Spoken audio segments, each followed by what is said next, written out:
Good evening, everyone. Looks like the stream is running well right now. So I'm actually streaming from home tonight. In case you're wondering about the change in scenery, yes, that is wrong side, TIE fighter behind me. And let me know how the audio and video feed looks to you. On my end, it's looking all right. But I had to play around with the audio syncing, and I don't think I got it quite perfect, but I'm close. So hopefully it's not too much of a distraction for you. Most of this program will take place on the computer screen, so you won't really have to pay too much attention to my feed. I'm just here to give you a face, I guess, to look at as we explore some lunar image processing. Now this is the first stream of this kind that we've done on this channel. So bear with me tonight. Is somewhat of a test bed to see if we can continue these processing streams for those that are interested in going beyond just quick snapshots in the scope, which are totally practical and exciting too. But tonight I'm going to show you a method to get even more out of your images. So I'll explain the video feed or the video footage I'm using and go through the steps of the different software you'll need to perform a similar development of an image of the moon. And this is also useful for planetary imaging and even deep sky imaging. However, there's a slightly different set of softwares that you'll need to accomplish those two. But so tonight's strictly on lunar imaging, and then maybe down the line we'll do some deep sky and planetary stuff. So if you went to Facebook, in fact, yeah, if you were on Facebook, you might have seen our post of our processed lunar image. That's what we're going to do again tonight. Is I'm going to show you the steps I took to get that image. So why don't we switch on over? Let's see here. Where'd my mouse go? There it is. We're going to switch over to the screen capture. Capture screen. There we go. Yep, it looks like it's coming through. So before we get started, I just wanted to, of course, show our website. This is Kopernik.org. I'm sure most of you watching right now are very familiar with this, but in case we get anyone new coming along, they'll have this available to them. We have some programs coming up. Well, tonight is, of course, the lunar image processing. Next week, looks like David Woods is going to present a program on the launch abort of Space Shuttle Discovery. And this is by David Woods, a retired IBM and Lockheed Martin engineer. Okay, and then of course I always like to mention, if you scroll down all the way to the bottom of our site, you can access the clear sky chart. Click on that and you can look at the conditions of the night sky at a given time. Looks like tomorrow we might have some chance of observing, and of course we have been doing observing live streams. The next one I'm hoping to do is on deep sky. Unfortunately, this, as you can see down here, the darkness is pretty bright, and that's of course because of the moon. So you can see the moon is actually right in here. And so it's not ideal right now to go do any deep sky imaging, but in the next week and a half, we'll be heading towards a new moon, and we'll have some better luck with that. So that's my next plan for a stream, and of course we also want to do a stream on Mars, because the opposition, when is the opposition? I think it's the 14th, maybe? Mars opposition.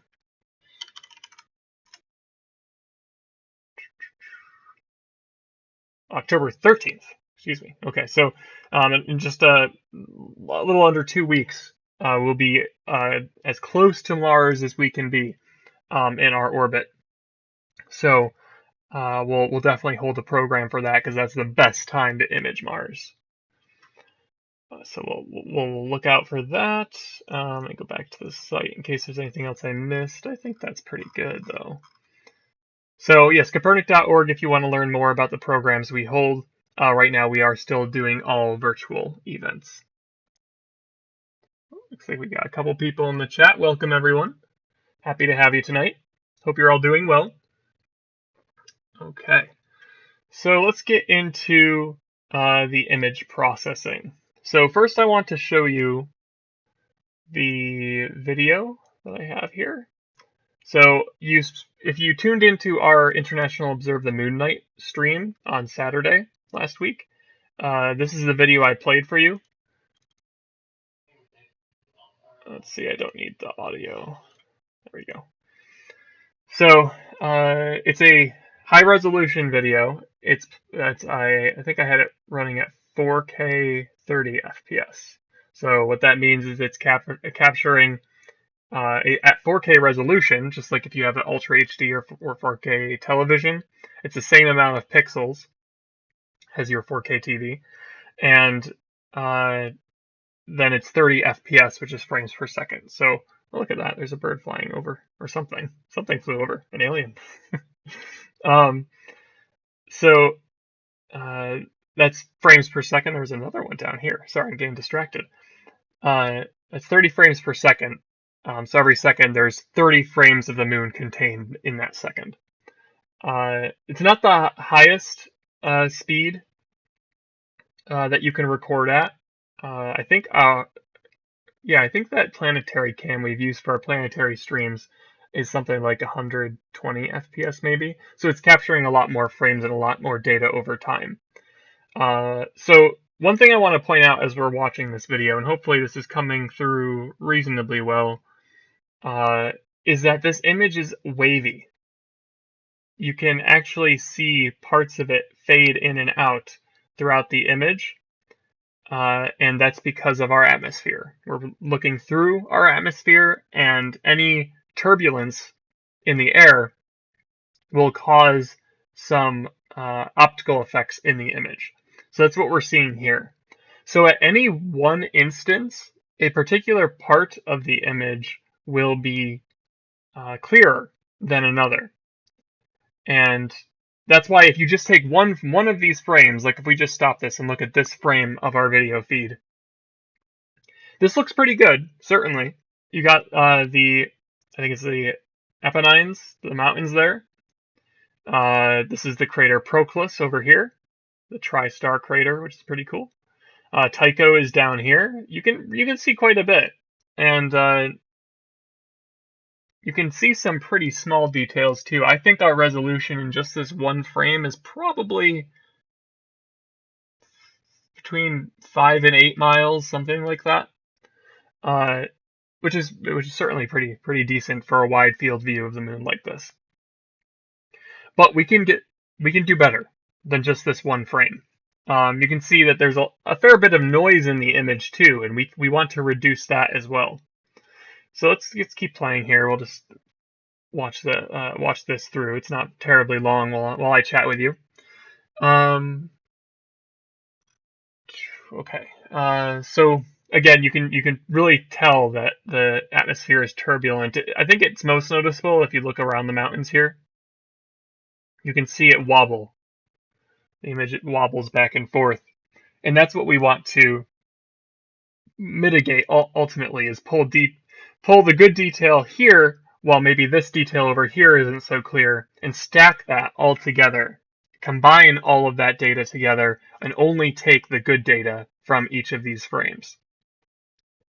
So that's what we're going to do, and I think we might be able to accomplish that with about 500 frames. That's what I did with the image that we posted to Facebook. I think that was 504 frames, so that's probably what I'll do tonight, is somewhere around that. We can try to go beyond that, but there is diminishing returns. At a certain point, you've gotten as much data as you could have on that given night. There is a limiting factor, and often that limiting factor is the atmosphere, and of course your camera too. Okay, and also I want to of course, invite you. I have the stream up right next to me on my second monitor, and I'm paying attention to the chat. So if anyone has any questions throughout this presentation, please let me know. Okay, so you get the idea with this. That's our base, our raw video footage that we're going to use for the image stacking. All right, get rid of this. And yeah, it's sort of a spoiler, but here's the image I'm talking about. So this is our final image of the moon, and you can see just how much more detail there is. What I should do, really,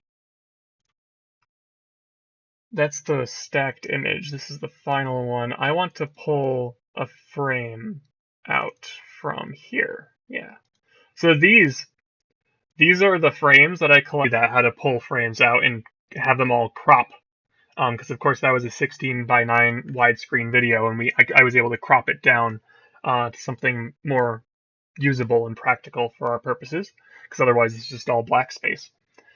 So I'll show you how to do that, but I'm just going to pull one of these frames out. I'm just going to copy and paste it into this main area. So this data was collected on September 25th, because that was the clear skies we had before Saturday, which was actually International Observe the Moon Night. Okay, oh great, right next to each other, very good. All right, so now if we click on this one, we should be able to go back and forth. So this is before, and that's after. And I think you can definitely tell the difference between those two views, before and after. And of course, that's in our thumbnail too. So one important thing I want to note once again is that this is just one single frame of our lunar video. So I just extracted that frame. This is what we get. Now, when you stack 500 frames from that lunar video, you get that. And it's pulling all the clearest details of each frame and putting them together. So a couple of things I want to show you. A couple of very clear areas where we definitely obtained a lot of new information that we don't see in this frame. If we look around the mountains here, the Apennines, you can see this surface texture around the mountains. See how that's not there? Go back and forth, and you can see it sort of like when you're at the optometrist or something. Is that right? Yeah. Get your glasses. And they say 1 or 2, 1 or 2, and obviously in this case 2. And you can see all this ejecta detail from crater impacts. Here's Tycho over here, and you can follow that ejecta came through pretty well on our stream. But do you see how sharp it is when we move between the two? It sharpens up quite a bit, and you get some of these lines before where you only saw them as one line. They break up into multiple ejecta lines. And you can see that across the different craters throughout the moon. Again, if you were on the stream last week, Proclus became one of my favorite craters right there. And you can see it looks pretty decent. You can still see the tri-star effect, but then you sharpen it and you get all the detail from it, and it really stands out. All right, let me take a look at chat here quick.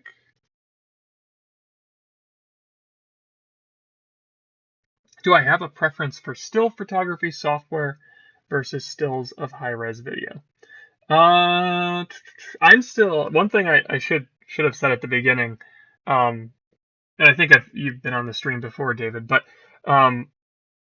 yeah, I'm still learning a lot here, so I don't know if I've even narrowed down my preferences entirely. This is a new process I tried, and I really liked the results. So I will say that this is a promising method where I took really high resolution video of the moon and pulled out each of the frames and stacked them. And that is a common method for sure. And if I was to do this again, I would probably continue with this method because I like the results so much. This can also easily be done with your smartphone as well. You can, as long as you can track the moon. Well, shouldn't say that, because there are ways to, if you're just, you have a Dobsonian telescope, something that doesn't track the sky. You can take several frames at any given time as long as you're seeing the whole moon.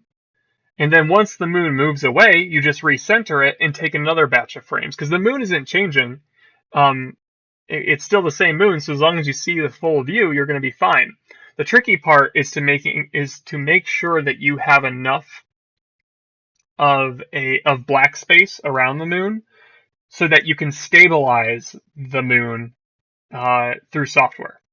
That's something that we won't be doing tonight, and I've only ever done stabilization of an object automatically through software. Like I think I did that for, at least in part, for my image of the, was that Trifid? Yeah, I think there was the Trifid nebula, and it was able to center that perfectly and crop some of the edges and stabilize the view, so you can keep collecting information from each frame. But this is obviously best done with some sort of tracking mount. And that's what I did. I did this with a 6-inch refractor that is able to track the sky. So that way the moon stays centered and I don't have to worry about adjusting the telescope and then later on stabilizing the different batch of images.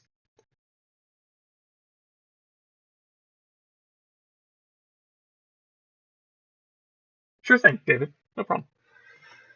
Okay, so let's. So I think we get the idea as far as the before and after. So this is what we're effectively starting with, or at least we're starting with a bunch of different frames from that video that look similar to this, but each have their own set of clear details. And then we're going to go to this, hopefully. So let's get out of this here. And first thing I want to show you is how to extract those frames. And I'm also going to, with each step, I'll show you the software I used and where you can download it. I have the pages already loaded up at the top.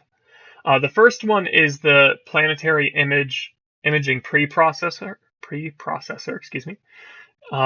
And let's see, yeah, you can download this for supported platforms. Yep. Windows and all later versions of Windows. So I'm running Windows 10, so I have no problem running it on here. The other two have to run through Wine, which is a way to run Windows apps on Mac OS or Linux. So if you're running Mac OS or Linux, you do have to have that prerequisite of Wine installed. So you can run those. So, but if you're on Windows, shouldn't be a problem. And this is where you can download it up at the top here. It's a Google Sites, looks like. Yep. And where's the? It was a while that I downloaded this. There is a installing useful links. Maybe this is just their information site. Is this not where you? Yeah, they do give you some stacking downloads as well. Where is the PIPP downloads? Oh, it's up top. Sorry. There we go. So there's 32 and 64-bit versions. So you can download either of those. All right, and there is a manual as well that can guide you through the some of the steps, and of course far beyond the steps that I'll show you today, because I'm strictly going to be using it just to extract and then crop frames, which it's a great tool for that, but it can do more. Okay, so why don't we open up PIPP, and I have all my stacking softwares down here. So we'll open a PIPP. And what we'll do is we will grab that. We'll just drag and drop this video file here. This is a MP4, yep. And drag it into PIPP. And it gives you a output frame test, or a test frame. So before you go through and extract all the images you need, you can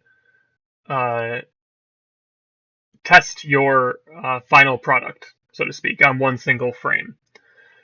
And you can see it gives you some information about the resolution. So we're at 3840 by 2160. That's for 4K resolution. You can see the file size here is pretty sizable for only a, what was it, like a 2-3 minute video, something like that. So pretty good there. So we have 6,024 frames total. Oh, and I was only running at 24 FPS, it looks like. So I could have bumped that up potentially. Maybe I think you can only go up to 30 on this camera, 4K 30. I don't think it does 4K 60, that'd be really nice. But incidentally, I think most iPhones in the last year or two, and Android devices as well, I'm sure, have 4K 60 recording. So that is an option. I'll have to try this, just because I think if anyone's trying to get into imaging, astro imaging, they'll probably start with the moon, and they very well might start with their phones, because they are a completely serviceable option for the brighter objects nowadays. So maybe I'll try that in the future, doing something a little bit more accessible to most, if you want to try this at home. So let's see what we want to do. This is where you end up processing your frames, and you hit start processing, but I'm not ready to go there yet.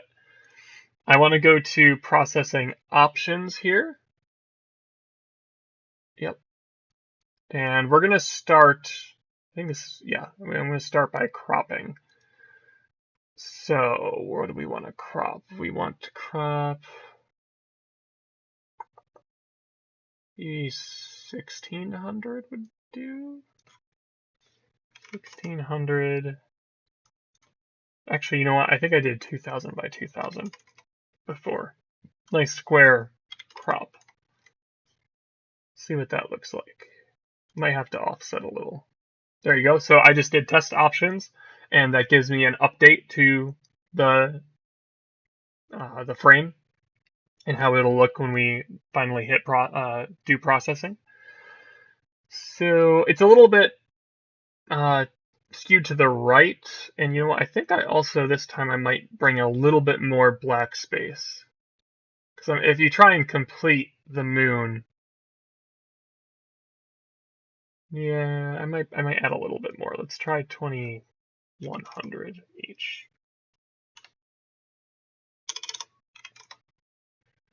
Test. Yeah, that might be a little bit better. And what we're going to do, the black space above and below isn't too bad. I mean, we could do a slight Y offset, see how that looks. Oh, that's the wrong way. I think it accepts negative.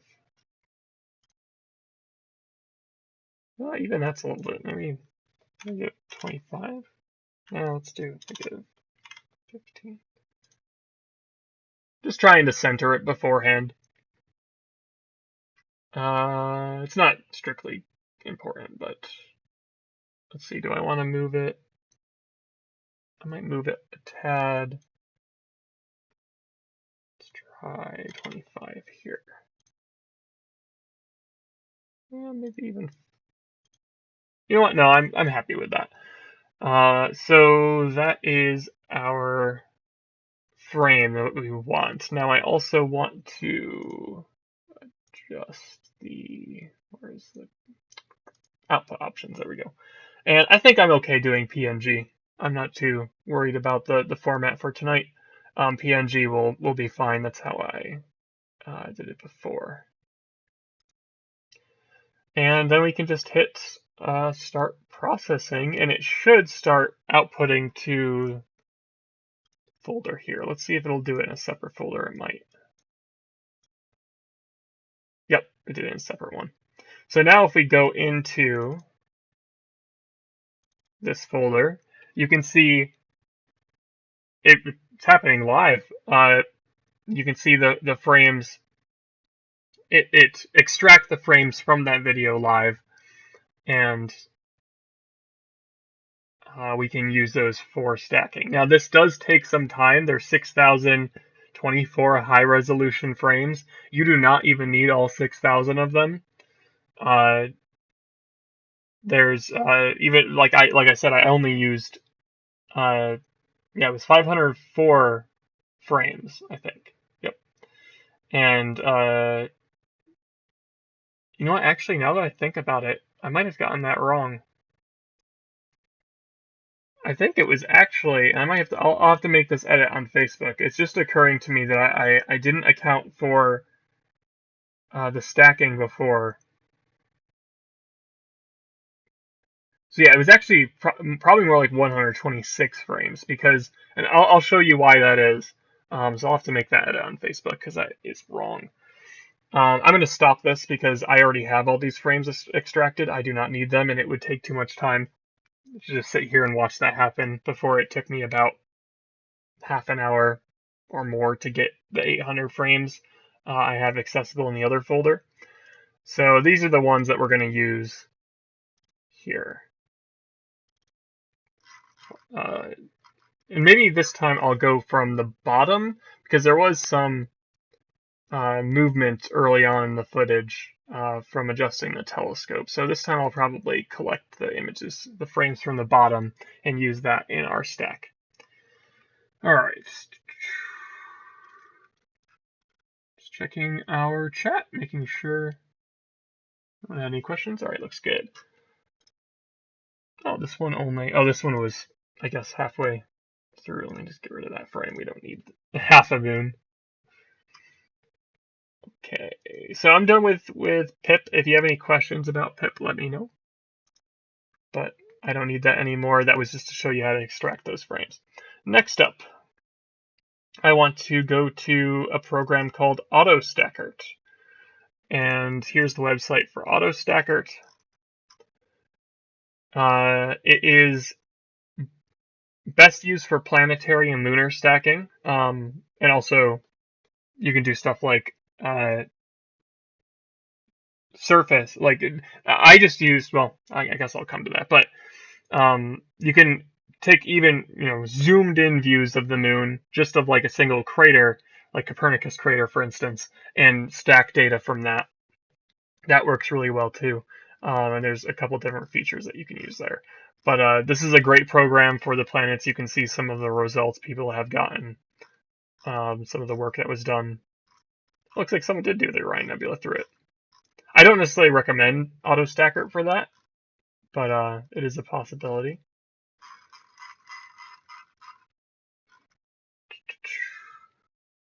Okay, so you can just go to download. This one's very, very clear, and there's, if you'd like to support the developers, you can of course donate to them. This one I think is also support. Let's see what they support here. I think it's only Windows. Yeah. Oh, but it does run, again, you can always use Wine on Linux and Mac OS. I mean, that's a possibility for most software. I'm not sure the success rate of running it on those under Wine, but you could definitely give it a try. All right, so let's load up AutoStakkert.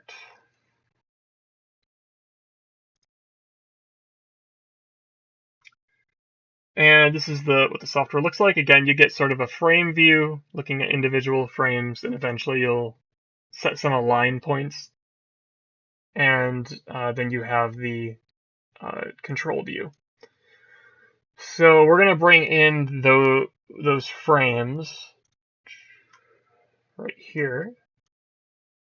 And let's see, I'm going to pull from the bottom this time. There we go.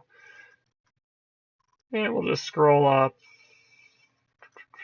We'll see how many. I reached a limit, and if anyone in the chat or watching the feed, at a certain point I did reach a limit in how many frames I could use, and I'm not exactly sure why, because again, as I said, I'm still learning. These are really high resolution frames, so I don't know if that has anything to do with it, and there's a limit to what the software can handle. And of course, there is a matter of diminishing returns here too. In some cases, you might not even need this many frames, and I doubt I do need this many. But just for fun, we're gonna apply it. And there you go, in the frame view, you can see the high resolution moon there. So that's the frames, just one frame of what we've added to this. And how many did we add? Let's see. We have, hang on. We have 600, let's move this out of the way. 651 frames available to us.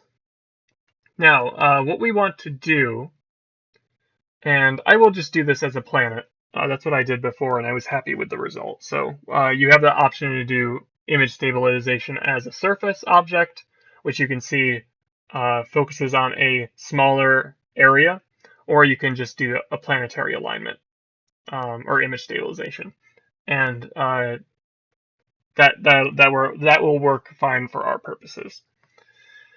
Then you can go. We're gonna analyze the image, the frames first, because we want to determine the highest clarity ones, the ones with the least atmospheric disturbances, the most detail. We want to distinguish those from lower quality frames that really aren't of much use to us. And we'll see the results after the analysis. So I'm going to start running this now because this does take a bit of time. So we'll run this, hit analyze.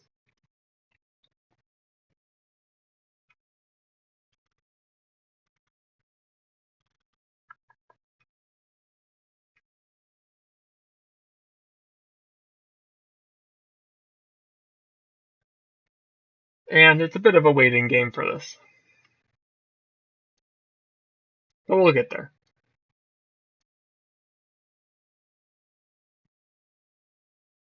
Eventually, once the analysis is done, the frame analysis, we will go through and set some alignment points across the moon.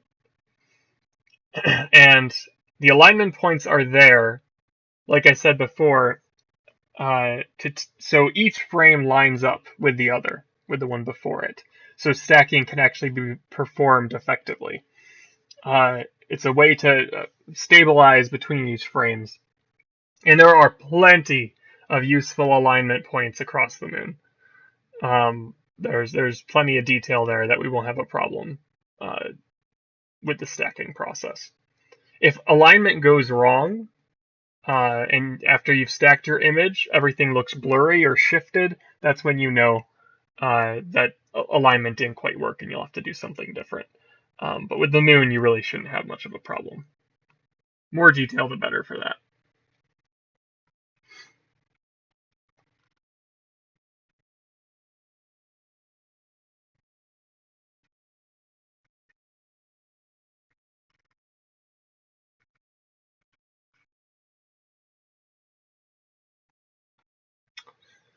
Alright, we're getting there, and it does seem to be running with the amount of frames I chose. When I went to 800 before, above 800 frames, it just did not like that.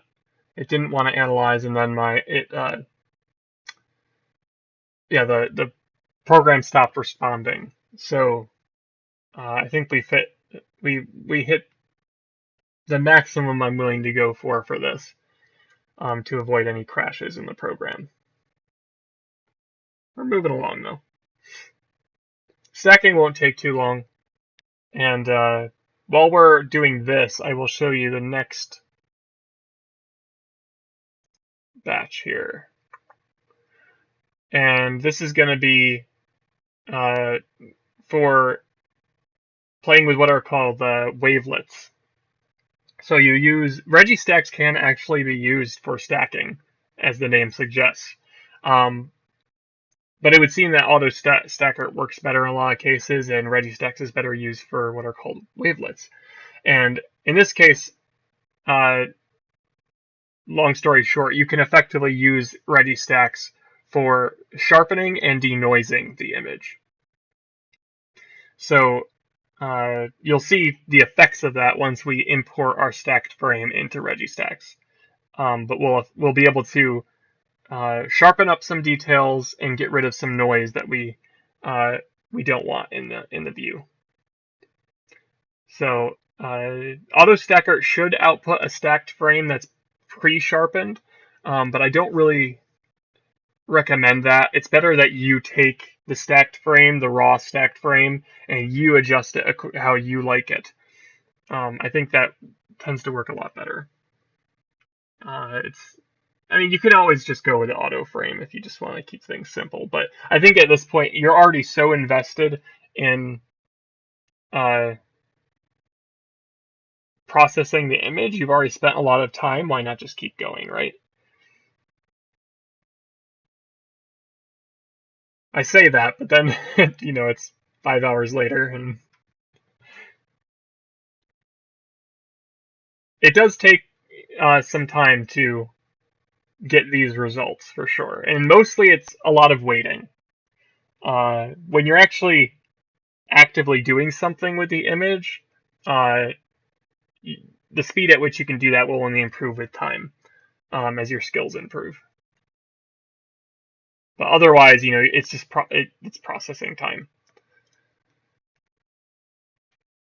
Oh, I wanted to show you the download options for that.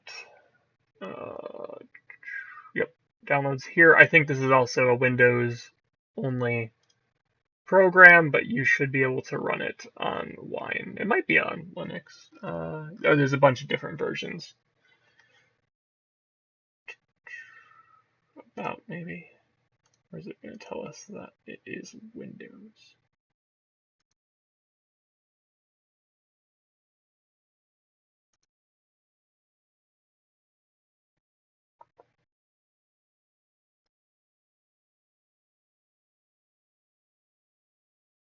Yep, Wine again. Looks like it is Windows native and then Wine.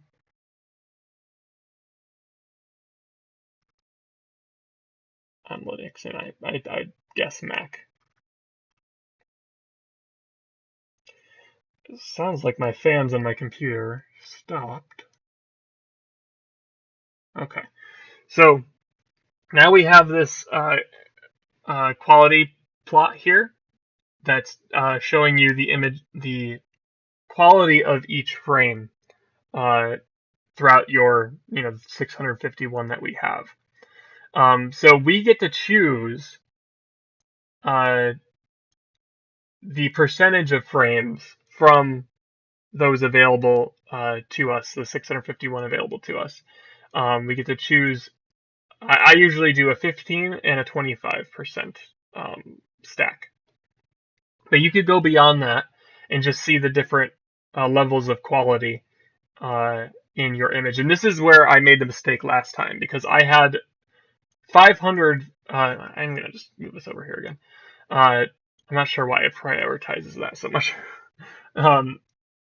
So I had 504 frames available to me, but in that final image, I only used 25%, which equates to 126 frames that are stacked. And I forgot to make that calculation. Same thing would be, it's if you chose the 15% stack, which is 15% of the highest quality frames, or I guess, yeah, it's the upper 15% of the frames, the ones that are the highest quality. But if you think each frame or most frames have some value, you could do 50%. But I think I'm just going to stick to 25. That's usually my focus. All right. Now we need to set some alignment points. So let's go here, place alignment points on grid. And that's quite a few, but I think we'll run with that. 88 alignment points. Yeah, that's fine. And then we can just hit stack. And if you're wondering why I am skipping over some of this information, as I said, I'm still learning and still learning from others. So this is by no means a thorough guide on how to do this. This is just what I've learned so far.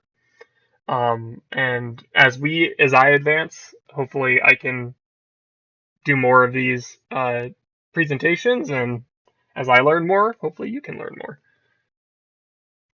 Right, so let's hit stack, and we're going to get a 15% quality stacked image and a 25% quality stacked image. Again, this will take a little bit of time, but it won't be too bad.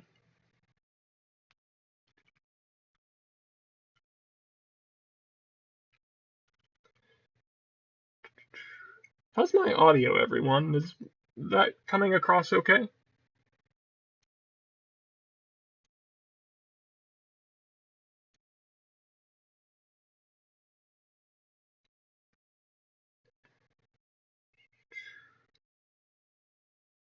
Because I had, as I mentioned in the earlier part of the stream, I did have to play uh, with audio syncing. I actually had to set a 500 millisecond delay on my microphone to sync up with the video feed. Oh, great. Okay, sounds like it's working well. Um, the mic is at the highest quality, but because I'm running on my desktop PC, I do not have. It's not like my laptop, like I run for the observing live streams. That one, of course, has a built-in microphone. I don't have too much to worry about there. I never bothered to get a microphone for my desktop, so I had to just use my headset here, and it's kind of comfortable because it's wireless, so I don't have to worry about something hanging off of me or walking away and taking my computer with me. Uh, and then the camera I'm using is actually the same camera that we took this video of the moon with. It's that Sony A7 III, and this was just another makeshift option. They just actually came out with the webcam utility for the Sony Alpha cameras, so good timing, because I was able to use that and hook it up to my PC without a problem. It's not as high frame rate as I would have hoped, but it is very like I appreciate the bokeh effect where I'm in focus, the background is out of focus. A webcam wouldn't necessarily show that. Usually those are just effectively like pinhole cameras, so uh, any of the light that makes it through, it's all in focus anyways. So I like. I'll probably use this again. It's just I wonder if there's a way to improve the audio sync issues without having to actually delay the audio on the Streamlabs. And I wonder if it's strictly the Streamlabs or if I try to use this in Zoom, if it would also have that audio delay. I did check to see. I'm just rambling. Sorry. While we wait for the uh, stacking to finish up here, we're almost there. But I did check to see if it was somehow related to the wireless audio, but no. After thinking about it, it was always the audio coming through first, and then my video feed catching up. So it wasn't a matter of this being wireless. It was just the I guess the data rate of the video feed just taking a minute to catch up.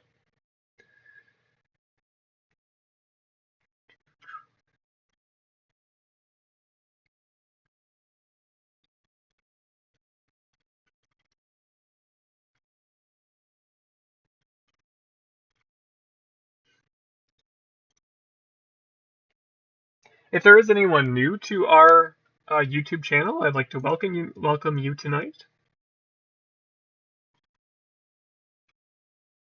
This is the first of our image processing streams. We might hold more in the future. This is sort of a test of the format.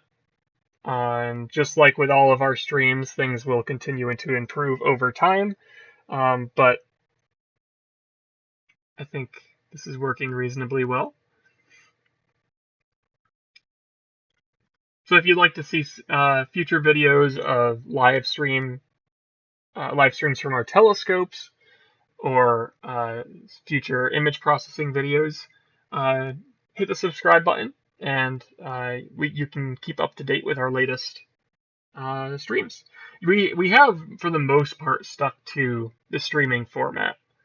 I think it makes sense because it gives us a direct line of communication to you, and I can easily monitor the chat and talk to everyone, and I think that's our preferred method.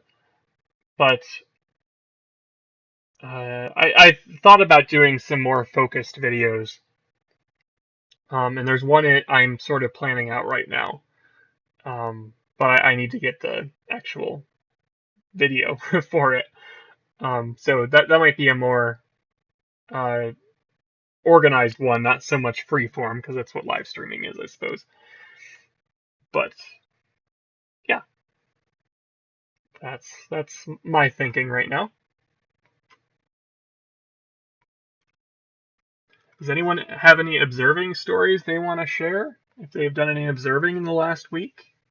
Or any, even science stories, that's fine too. Science questions. Happy to answer things too.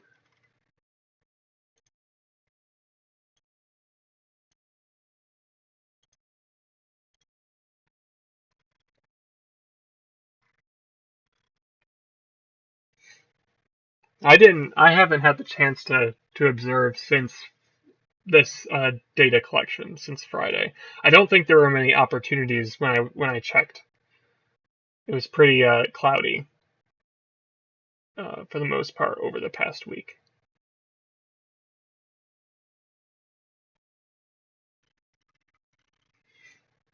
But hopefully we'll get some clear skies, and we will uh, live stream some deep sky objects and Mars.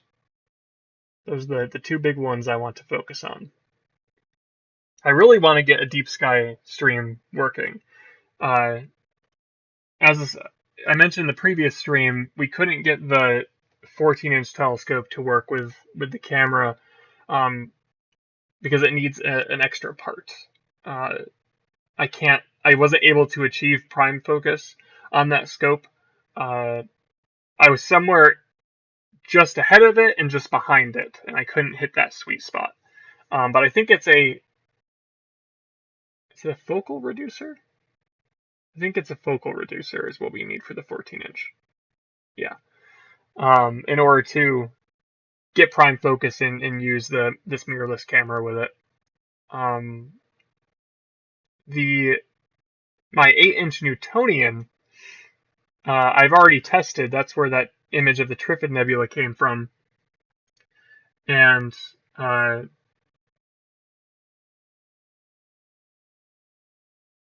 that worked pretty well. I think I didn't stream that, but I'd like to try that the next time we have a nice clear dark sky with no moon.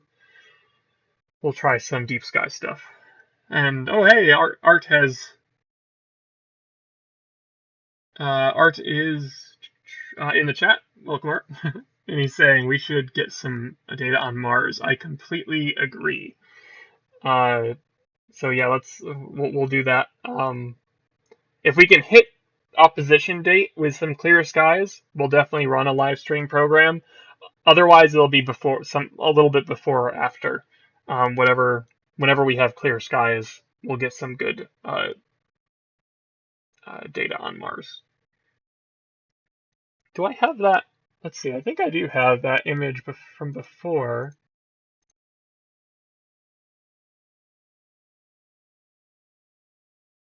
'20? Nope, that's Andromeda and Whirlpool 818. Nope, that's. What did I do with my Mars?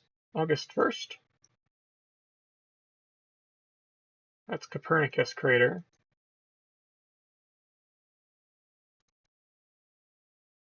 That was my attempt.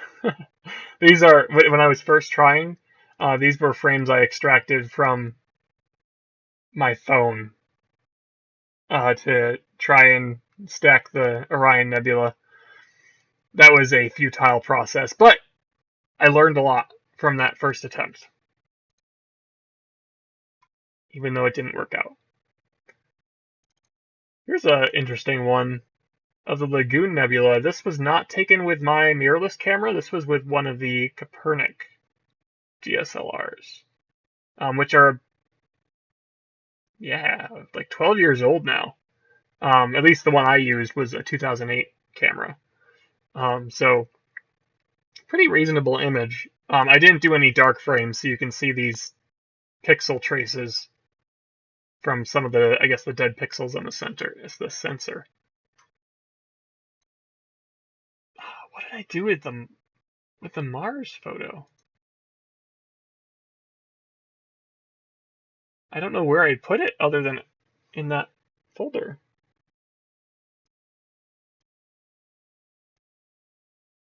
Is it really all the way back on July 25th? I guess it was. Wow. Okay, I found it. It was on my desktop, I guess. So this is what we got on July 25th, which is pretty good. Zoom in here.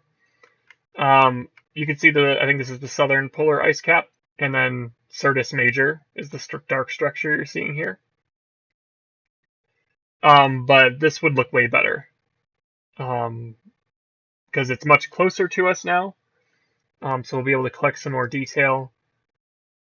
And I'm not sure. Yeah, I'll have to use the ASI planetary stacking camera. The one-shot color is what I used here. Or maybe I could use the monochrome and get RGB shots with it. That would be more involved, but it would be an interesting test. I'll think about it.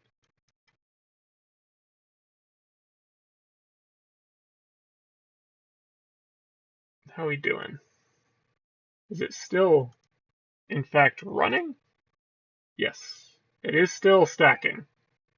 It's just taking time. Oh, we have another question here. Yes. Start with the 20. So, I am not able to use the 20-inch telescope as far as the camera system is concerned. I still have to be trained on it. And just, it's not the ideal time to go through any training at the moment, just because, we're practicing social distancing at Kopernik. I would very much like to learn, for sure, so I can do similar live streams. But right now, I'm just trying to learn the processes, the processing procedure, I guess is a better way, and with our smaller telescopes, and then hopefully I'll be able to get trained on the 20, and we can do similar live streams from it. So it's just a waiting game there. There's nothing wrong with the 20-inch right now. It's totally functional. I think we did have one slight problem, but as far as I know, it has been fixed. But yeah, it's definitely still in my plans to down the line use the 20-inch for these programs, because obviously that's the flagship. That's where where the best images will come from, because that one, it has a dedicated astrophotography sensor on it, a CCD camera, and it has all the necessary equipment. Like it's strictly an astrophotography telescope now. And our at Kopernik Astro Society members have operated it recently. But yeah, maybe I can talk to them and see if we can maybe get some sort of stream going in the future. Because I totally agree, the 20-inch is like, compared to like my 8-inch that I'm going to use for the deep sky imaging, it'll be night and day. Like as far as the quality of image. But I mean, you can get pretty far. Like I said, with the 8-inch telescope, a lot of images at Kopernik, in fact, I think even some of the like the ones we have framed up were taken with a similar aperture of a telescope. Where's my astrophotography? So, where is Trifid? Is that here? Nope. Nope. Oh, that's right. That's what we're looking at right now. There we go. So that's from the 8-inch reflector that I have.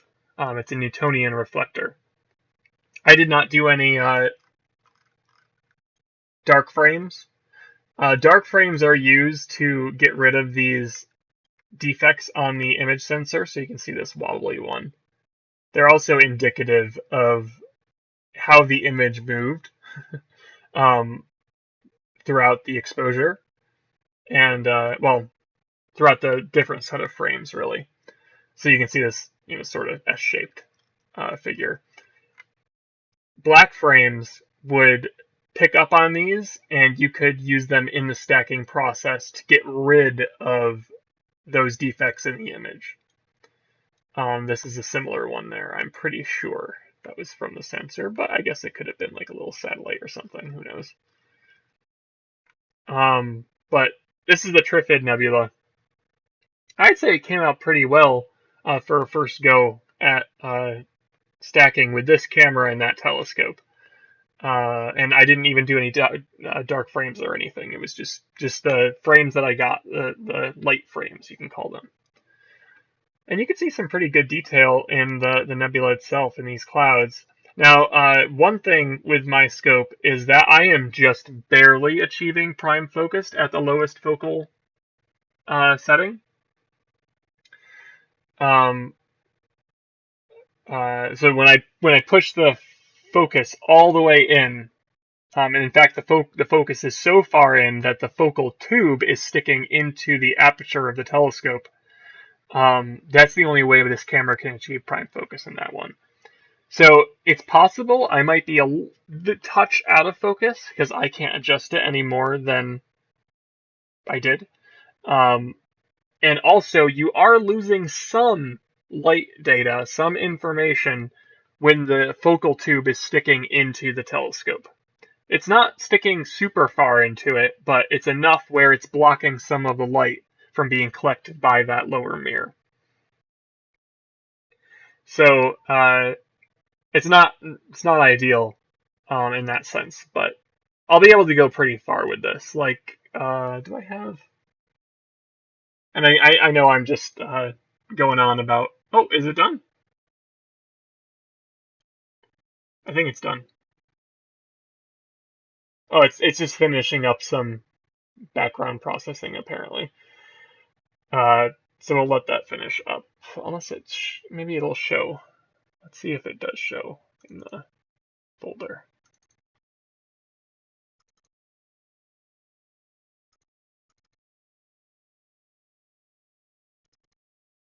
Oh, I think it's just finishing up the 25. Yeah, it looks like we got the 15. We're just waiting on the 25. All right, we'll give that a moment.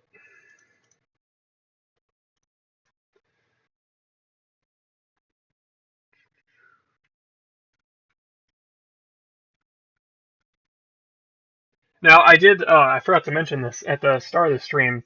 I do have an idea for, as a surprise. I sort of just put that in the description, that we have a surprise at the end of the show. And I wanted to offer, if anyone has a smartphone that they would like a new wallpaper for, we can go through and make one during the show tonight, just to show you that Photoshop process. And I can maybe what I'll do is I'll put it on Google Drive, a public Google Drive, and anyone can download it from there. I don't want to put it on Facebook or Instagram or somewhere like that. Instagram wouldn't make sense, but I guess on Facebook. I don't want to put it there because the quality of the image will reduce. I want to make sure you get the full quality image. So I would probably post it on Google Drive. And then you can download it from there. I just put this image on my phone after making an iPhone wallpaper, and uh, I really like it. I'm pretty happy with how crisp it looks at this screen's resolution. It looks really crisp. I was never a huge fan of the lunar wallpaper that comes with iPhone. I don't know if it still does. You know, Apple loves to cycle through wallpapers all the time. Where is my wallpaper? Wallpaper. Under stills, I guess, right? Oh yeah, the moon is still there. Yeah, I'm just not a huge fan of it. It looks really bland, to be honest. Or not very crisp. There's something off about it. It doesn't look like a realistic moon. There's nothing really special about it. So I wanted to make my own, and this turned out to be the perfect picture for that. So it functions as a great wallpaper. If anyone is interested, just let me know what phone you have, and I can look up the pixel resolution. Otherwise, I'll just make one for iPhone, and we'll post it.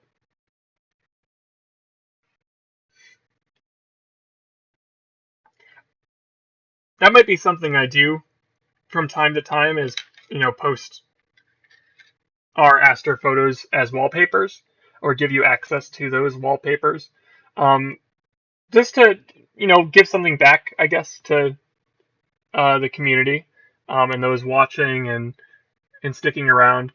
I think it's one of the things that we can do virtually, that doesn't involve sending you something or anything like that. It's just purely software, and um, uh, it'll be a cool way to share our photos that we develop, as long as they're worthy of a screen. Because I don't think necessarily like the image of Jupiter is, or Mars or anything like that, is really wallpaper worthy. Um, just my opinion. But the really high resolution stuff like the moon or big deep sky objects, things like that, I think make a lot of sense.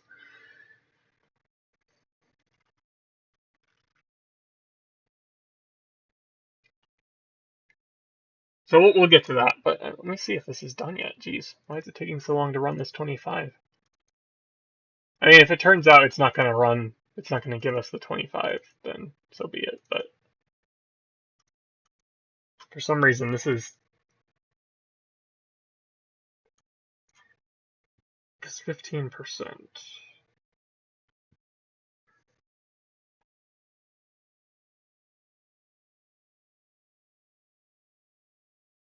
That's almost 100 frames. That's not too bad. And it's 100 of the highest quality frames out of that 600. So,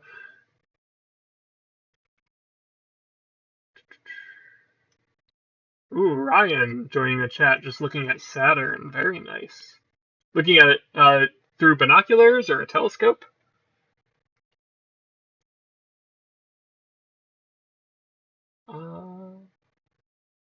I don't really want to stop this, but I might have to. Telescope, nice. All right. Well, I guess we'll just use the 15% stack, because that one's done. I don't know why it's not giving us the 25% stack, but I don't really want to wait around for it, because it might just not come. So we're just going to close out of this because we have our 15% image. See, it's not even closing. I feel like the program got caught up. It's not, these programs aren't perfect by any means, but it's open source software. It's free software, so I'm not going to complain. All right, we'll just end the task here.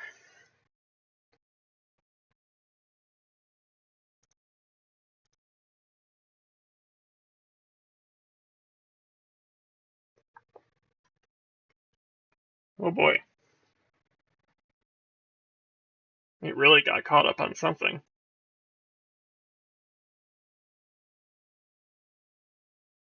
Come on. There we go. Okay. Alrighty, so now we've done PIPP for pre-processing, we've done AutoStakkert for stacking. Let's go into RegiStax for wavelets, which will allow us to control noise and saturation. Let's see. RegiStax.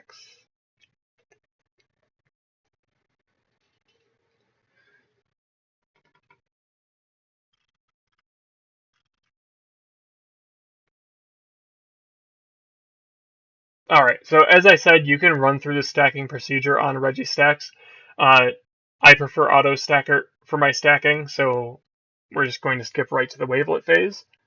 And it will accept the stack image and take you right to the wavelets. So let's go to 15, and let me make sure I'm just going to choose the right.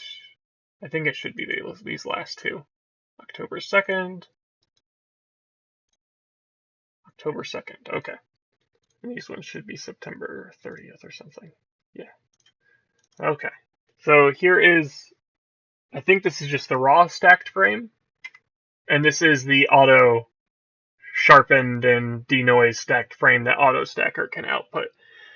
I usually just let it do that just for reference, but I do not use this. I think this is way too saturated. Am I saying saturated? Sharpened, excuse me. Not saturated. Saturated is color saturation. So, you can increase the vibrance of color. So sharpened, excuse me. So this is way too sharp of an image. I think the craters look really bad in this case. Down here. So this gives you a reference of where I guess you shouldn't go. You shouldn't take it too far. You want to find a nice balance between noise and sharpening. So let's get rid of this here. We'll go into RegiStax. We're going to pull in our raw. This is our raw stacked image.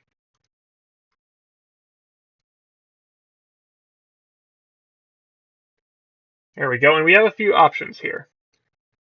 Now, first thing I want to make sure is that the processing area is at maximum. It should be. Let's see. Processing area is at 2048, which is roundabout where the resolution of my image is at.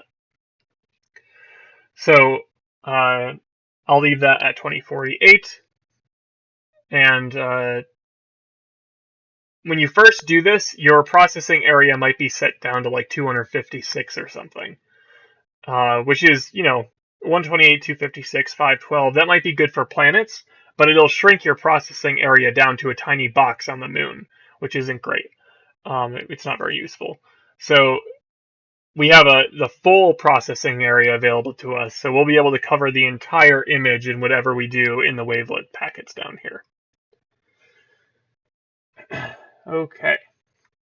So again, this is the stacked frame that we took from AutoStakkert. That's AutoStakkert processed for us. Now what we will do is we're going to bump this up. We'll see how it looks all the way, and then we'll be able to fine adjust to noise and sharpening. So you see how that looks very similar to our AutoStakkert frame. So we don't want that, or at least I don't want that. That's to a certain extent. Like some of this is scientific and image processing, image science. To another extent, it is also creative, and it's your choice. You're making some executive decisions here in your image, and it depends on how you want it to look in the end. So I don't really want this. I would prefer it to be a touch down. Uh-oh, not responding. Uh-oh. Okay, there we go. And now we can, well, I might lower it even a little bit more, but let's adjust the denoise levels. I think because it is such a high resolution image, it does take some time. We're going to bring this up a couple of steps. 0.2, 0.25 maybe.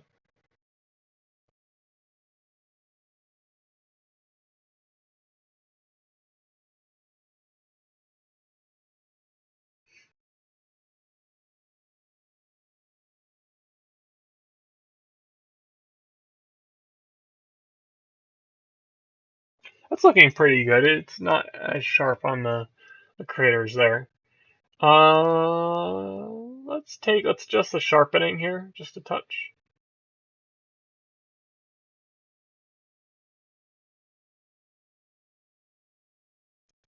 Yeah, some of that's starting to come back a little bit.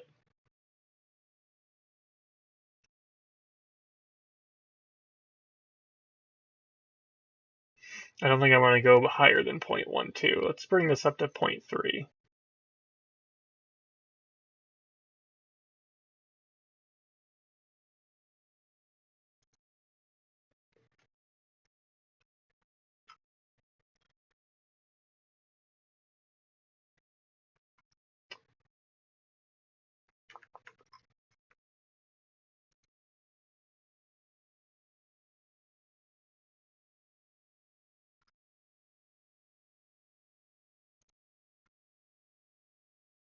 Bring this down a little bit. Let's see what this does here. Oh, did it do it? Maybe not. There we go.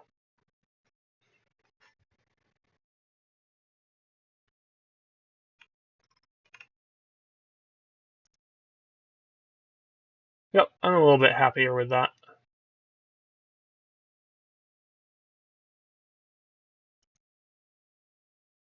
Okay, so I think I'm happy with where the sharpening and noise levels are now. We can test this though. Let's go into, what is it? I want to go get the original frame, so it's in here. I'm just going to scroll towards the bottom since we pulled mostly from the bottom. I'm going to grab this one, and again, you can see just how much more detail we collected to this point. We're not done yet. We still have a little bit to do. But you can see the effects of our work so far. Like if we zoom in here. Let's go back to that. Let me get rid of these.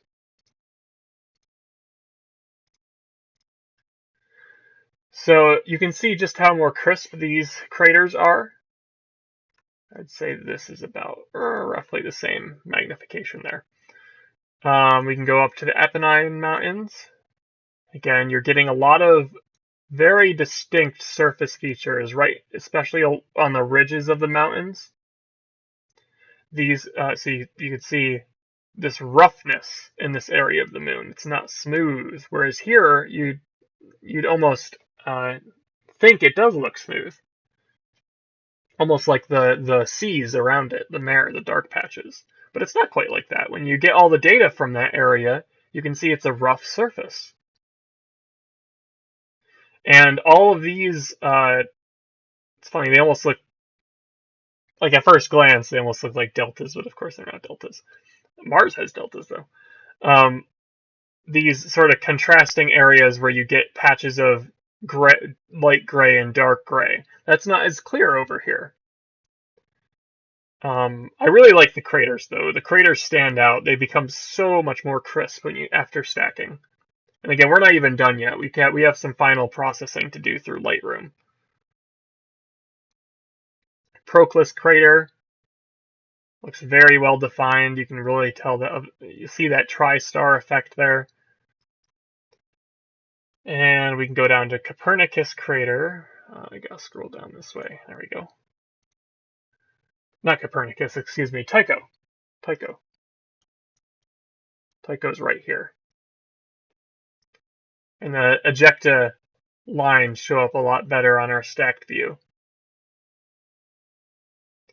Now, I wish I could remember what this crater is here. Right in here, if you can see, I'm hoping that comes over the stream, where my mouse pointer is.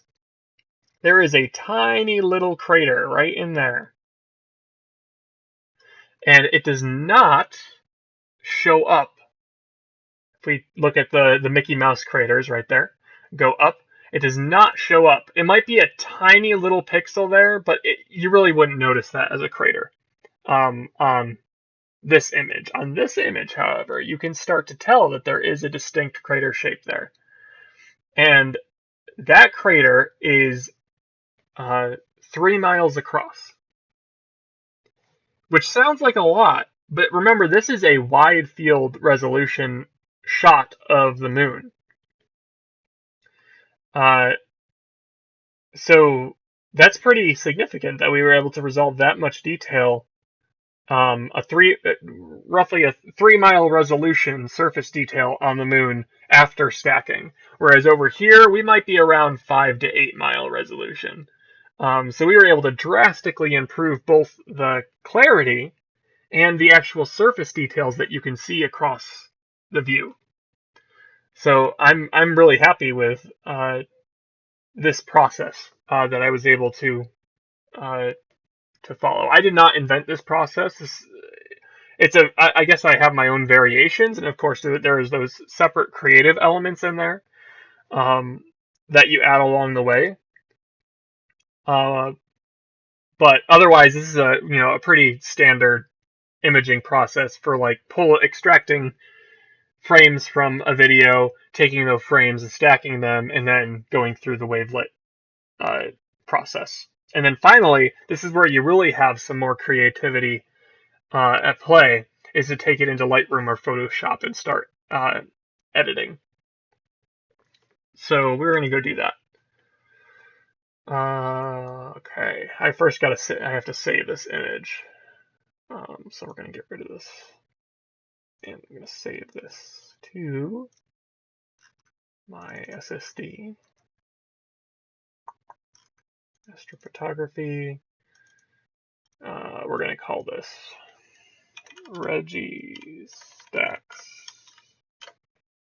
15 because we have this at actually, what did I say this was? I already forgot. 96 frames, I think I said. 96 frames, we'll say. Okay, we'll save that there. And we're going to open up Lightroom. Now, Lightroom is only one of your options. I said Photoshop would also work. Of course, those are paid options, though. I haven't really played around much with the stock Windows photo editor. It might be totally serviceable. I have played with the stock Mac OS editor, and that, in some ways, is almost just like Lightroom. You do have more options for masking and things like that, and using these gradient levels for your adjustments, but otherwise, the features that are laid out right here, almost identical to what you see in iOS and macOS. I think, yeah, you even get the curves on macOS. I think you lose the curves on phones and tablets, but otherwise it's mostly the same. So you can use it there, and it is free on those devices. So if you want to just import your image to your phone, use some free software, or find some free software on Windows or Mac, that would work too. Okay, so this is my image that I was adjusting before. We are going to pull a new import, use the RegiStax 96 frames, review for import, take that into our feed here. Okay, so this is, now interestingly, the crop is different. I kind of prefer the previous crop, but that's okay. When we go and make some wallpapers, I will use my previous image, because I think I'm going to end up liking that one better anyways. That's my guess. But we'll look at the two final results and decide from there. I'm just not liking this black space, but of course we can adjust that.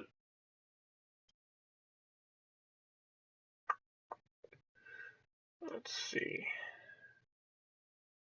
I might have to do custom. Just take this last bit off. Not bad. All right. And now you can play with exposure settings. Exposure, of course, will increase or decrease the brightness of the image, just like an exposure on your camera would. You can adjust the contrast. Contrast, I will probably make some adjustments because I do like to see the mare, the seas, stand out a little bit more from the surrounding area. I'm just going to show you what each one does, though. Highlights will bring out the brighter features more, or you can diminish them. Now, that's helpful. I use that. This one actually seems pretty uniform, strangely. But before, I did have to reduce this area because it seemed to be a little bit overexposed. So by using the highlights, I was able to bring that down, and it was able to reduce the brightness on this side of the image where there was more direct sunlight and match it with this area. So that's useful there. Shadows will bring out the shadows, brighten those up, or darken them up. You can also adjust the black and white levels too.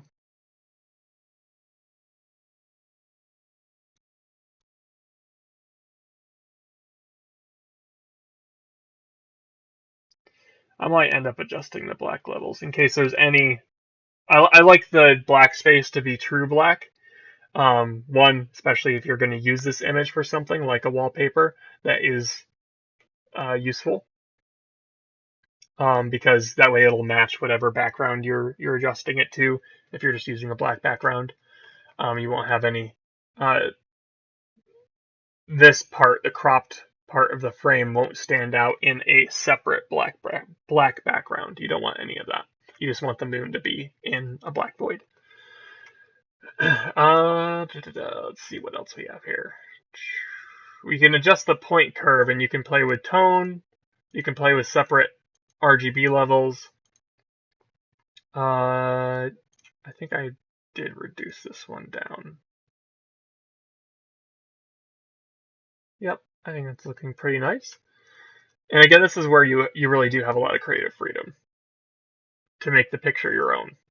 You do have sharpening options here, but do you see that?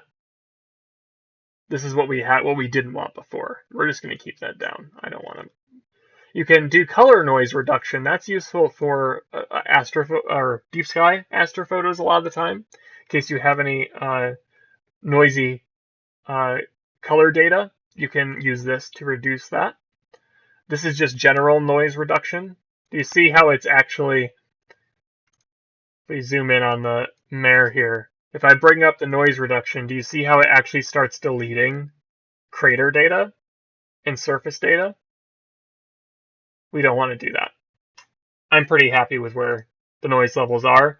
A lot of times you don't have to do too much denoising with stacked photos, especially after that wavelet process, because part of the stacking process is getting rid of that noise, averaging it out. The effects can be interesting to play with. What did I think I did some dehazing. That's great for if you're trying to take images on a moon night of something other than the moon. Any of the haze in the atmosphere you can minimize with dehaze. In this case, I kind of like how it darkens up those those seas. I don't like to go too dark. Like that's approaching like intense creative freedom. Now, I could totally, if I was digging this, I could make a wallpaper out of this, or make a print or something. And I kind of do how I like how it brings out these ejecta lines. That is sort of cool. But I'm going for a more natural view, so I only want to exaggerate those a little bit. And I think that's a good middle ground there.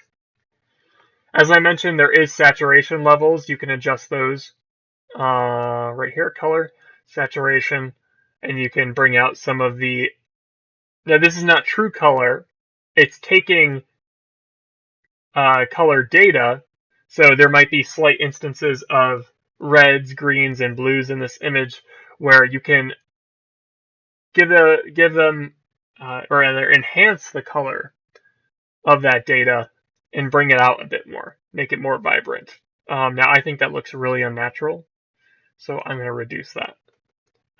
For deep sky images, there is some value in bumping up the saturation, but I never like to go too far. Like I use the main goal I find with this part of the editing process is to bring out detail in uh, different areas of the moon or different areas of your the object you're processing that you think you'd like to focus on or a viewer would like to focus on. You can exaggerate some portions of your image, or you can just make it as natural as possible. I like to find that sweet spot in the middle, where it doesn't look too unnatural, but your eye does go to particular places, and it is just in general nice to look at. So I'm pretty happy with this. I don't really want to do too much more. Maybe let's see what the contrast does.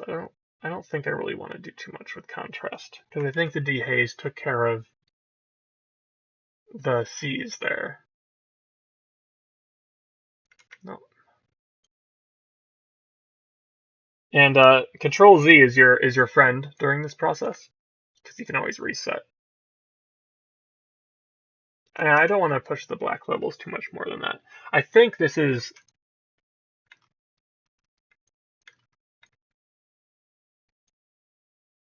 Yeah, I'm pretty confident that's true black. All the way around. So I'm not going to worry too much about that. Okay, so now what we can do is just export this file.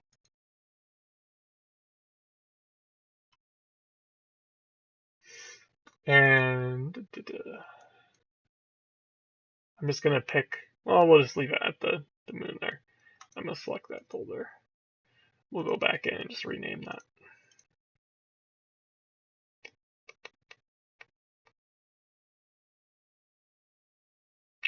This one.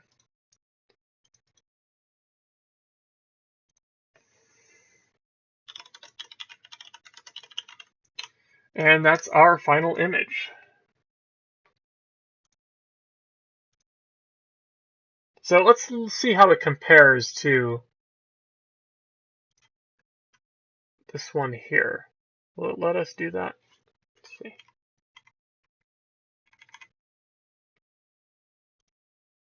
Let me just move these into a final folder so we can look at them side by side. Final and final.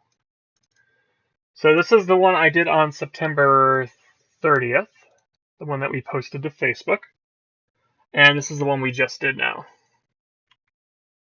You can see there are slight differences between the brightness levels. And in fact, I think I like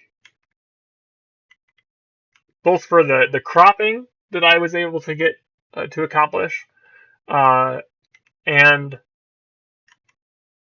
the brightness levels. I like the contrast of the C's. I think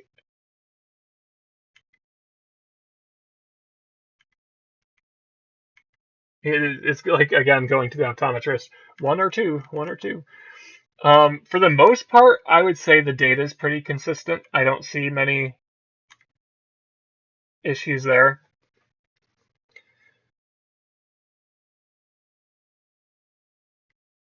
Like, I don't see any detail standing out between the two.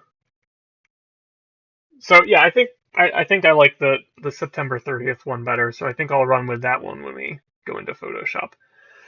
All right, before we move on, are there any questions about what we've done?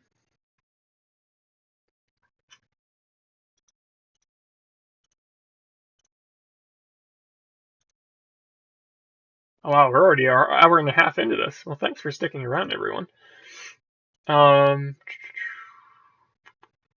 Okay.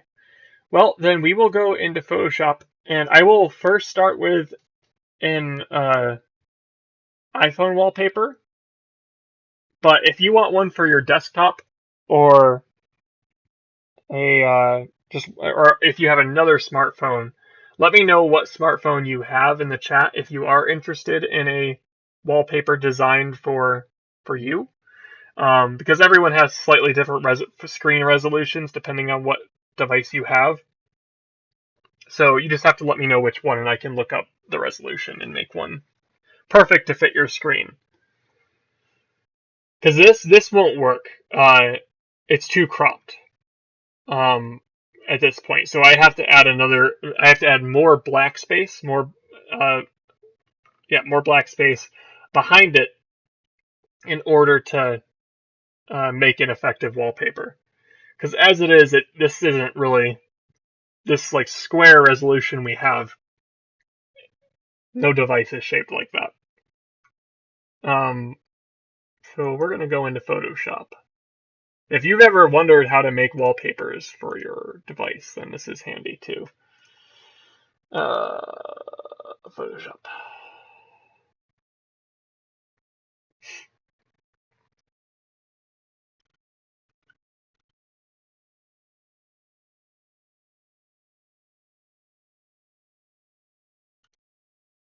And like I said, I will post any of these to as a link in this video's description after the program. I think I'll use a Google Drive link. I think that makes sense.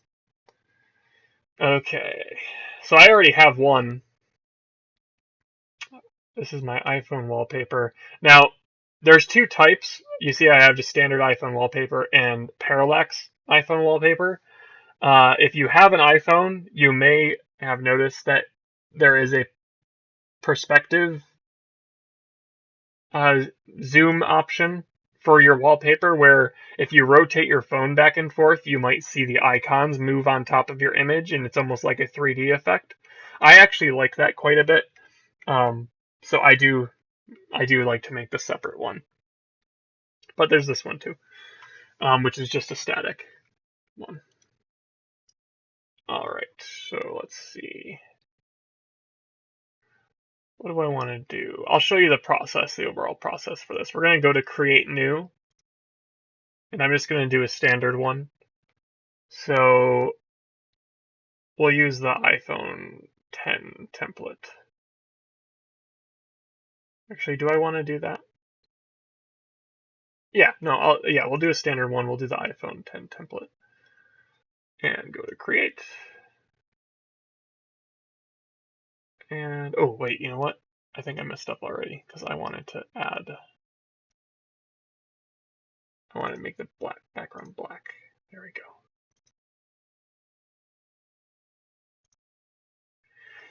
go. Okay, now we can import our photo, place embedded, and we're going to go to our final, and this is the one we want to use.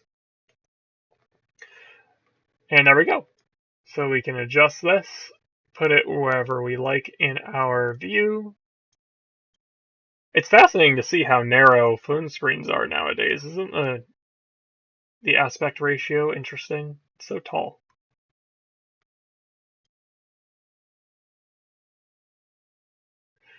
Now, it depends, I guess, on where, there is some lock screen information up top, so I might bring this down a little bit. Not completely centered, but I'll fill it as far as it can go without losing data.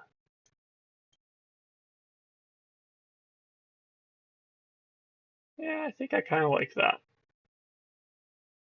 Now, in the future, I might add some stars in the background or things like that. I have a nice star field image I can use for that. But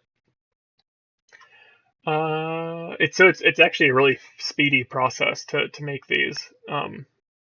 Doesn't take much time at all.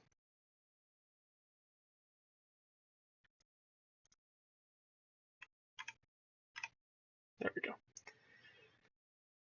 All right, and we're going to go down to export.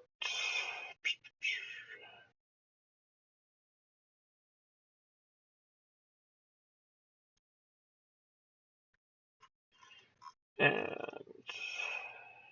go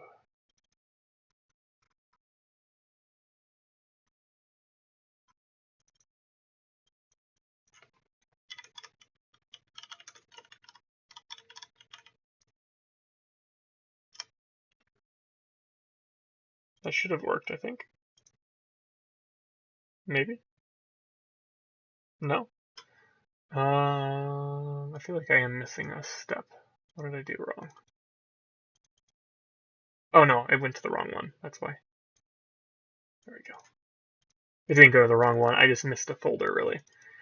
So there's our iPhone wallpaper.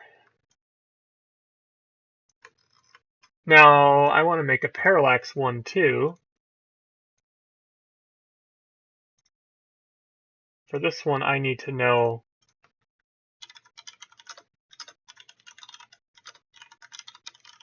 the parallax resolution.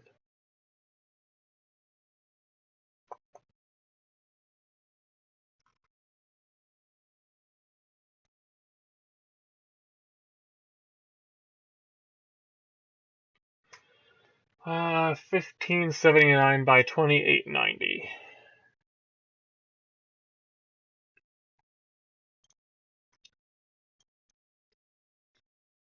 1579 by 2890. And we'll do the same thing. Place embedded.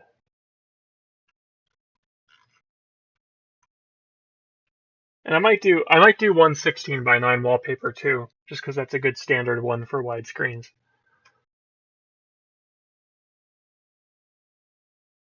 What do I want? I want final, right? Place. Now this one, I do have to watch something. Let's see here.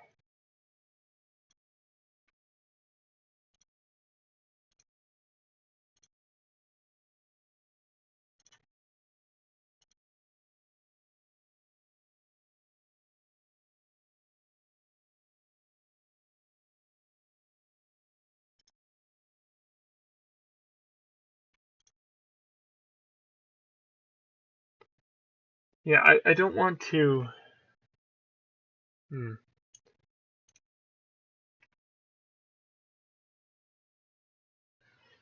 Oh, what do I want to do here?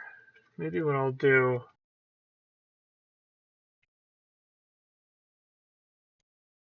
Yeah, this part's tricky. You know what? I'm just going to go back to. Because I think I already have this basically done. This part's tricky because I need to import an image of an iPhone, a full iPhone resolution, and embed that too, so I don't go outside the bounds of the parallax view. So anyways, I'm not going to worry about this one too much. I already have what I need to upload that. I will do one. No, I don't want to save. I will do one regular widescreen. Let's see, web. No. We should do a full.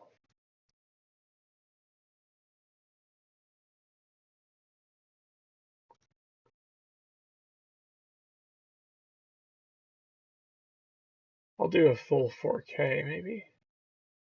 Film and video. Is there a 4K resolution? Yeah. 430 4K.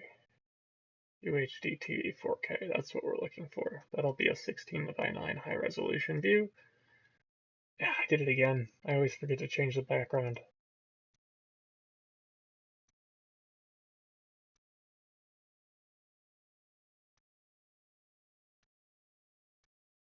There we go.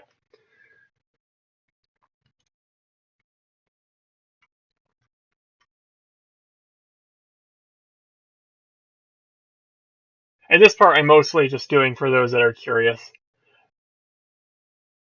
If they ever wanted to make a wallpaper in the future.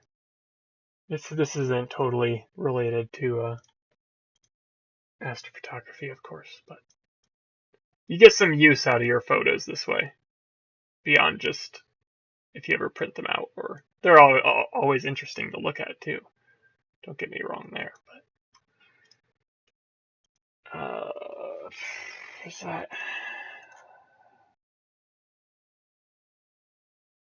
Yeah, I'm pretty pleased with that.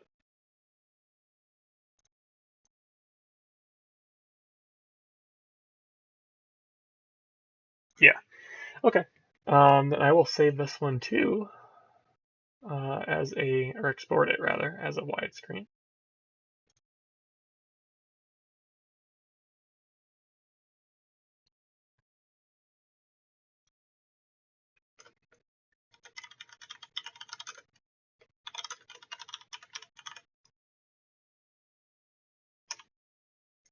Okay.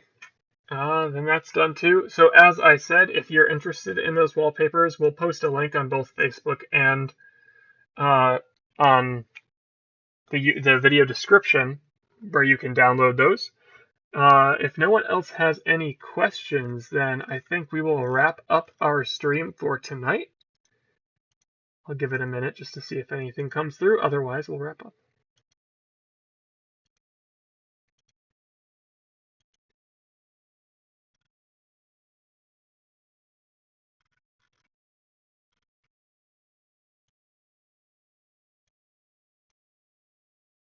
Thank you, Art.